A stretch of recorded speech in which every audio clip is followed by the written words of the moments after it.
à laquelle moi je pense pas. Il peut me préparer mon petit déjeuner tous les jours, le dîner tous les jours, il est très très attentionné. Mais j'arrive pas, je suis perdue, je comprends pas pourquoi à côté ça marche pas. Ma chérie, Oui, tu as besoin de yoga. j'ai besoin de quoi? De faire du yoga. C'est vrai. Oui, tu as besoin de Je te ça. jure, ma coach, je te jure que je souffre. Je pleure tous les jours Oui, je pleure oui, parce que c'est ça, je dis je, là. Faut faire je- du yoga. Faire du yoga. Faire du mais yoga. je pleure, je Oui, souffre. mais faire du yoga, ça va t'aider. Tu es trop sur ton mari. Tu es trop sur lui. C'est vrai. Tu es trop sur lui. Tu es trop sur lui. Ça dit, il est devenu maintenant. Je Il fais est devenu. Et s'il te plaît, Oui, pardon, il est pardon. devenu le centre de ton monde. Il est devenu le nerf de ton monde. Il est devenu. Ça dit, ton mari, c'est ton épanouissement. Ton mari, c'est ta tristesse. Ton mari, ça dépend de comment il te prend, en fait, pour que tu te sentes soit bien ou soit pas bien. Tu vois, tu es trop centré sur lui. Et ça te fatigue émotionnellement. Parce que c'est pas un robot, Oui, en fait.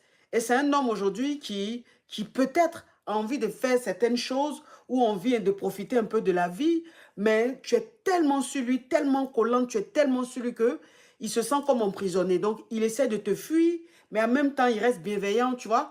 Ce qui veut dire que tu stresses trop, tu es trop sur ton mari. Fais un peu de yoga, hein, va faire un peu de sport, sors un peu avec tes amis. Tu sais, tu peux être épanouie toute seule. Tu n'es pas obligé d'être épanouie avec ton mari. j'arrive pas, j'ai essayé, je fais du sport, mais Bah, je suis très oui, en mais train de lâcher. ma chérie, s'il te plaît, t'arrives pas, t'as pas le choix. On ne te demande pas ton choix.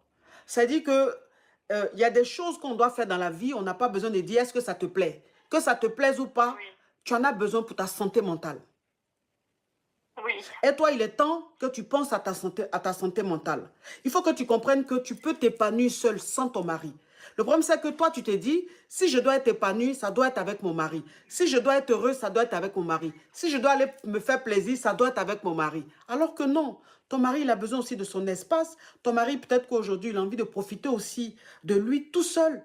Tu vois, c'est vraiment dommage, c'est triste, mais c'est des choses qui arrivent. C'est des choses qui arrivent. Donc, quand tu arrives à cette étape-là, tu dois comprendre qu'en fait, tu dois commencer à te recentrer sur toi-même.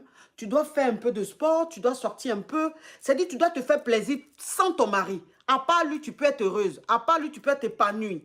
Ton mari a besoin que tu aies ton épanouissement personnel, que tu sois épanoui sans lui.